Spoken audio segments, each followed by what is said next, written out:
Honestly, this is a giant waste of time in the sense that the entire interview is designed for you to shout slogans or old things that I've said at me. I don't see how this forwards the debate. You talk about undermining the public discourse. It seems to me that simply going through and finding lone things that sound bad out of context and then hitting people with them is a way for you to make a quick buck on BBC off the fact that I'm popular and no one has ever heard of you. There are not many bucks to be made on the BBC, unlike American broadcasting, Mr. Shapiro.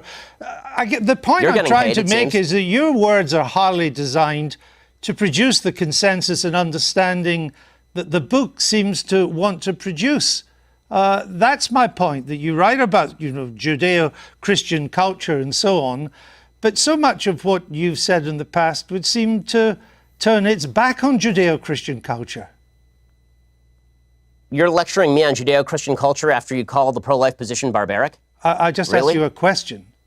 And I asked you a question. You failed to answer a single one of mine. Frankly, I find this whole thing a waste of time. If you want to read the book and critique the book, why don't you read and critique the book? If you want to critique me, you can think whatever you want of me. Why don't you frankly, just try and I don't care. I don't frankly give a damn what you think of me since I've never heard of you. And I've never heard of you until I briefed myself for this. But that's not the issue. You have a new book out. Then why the hell are you interviewing me, sir? It's an interesting book.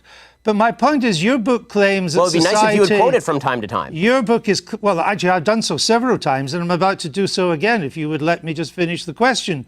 Your book claims that society is turning its back on Judeo-Christian values. Yeah, what are those values? What are the values it's turning its back on? I'm not inclined to continue an interview with a person as badly motivated as you as an interviewer. So I think we're done here. I appreciate your time, sir. All right. Thank you so much. Thank you for your time and for showing that anger is not part of American political discourse. Now, Mr. Shapiro, we'll say goodbye.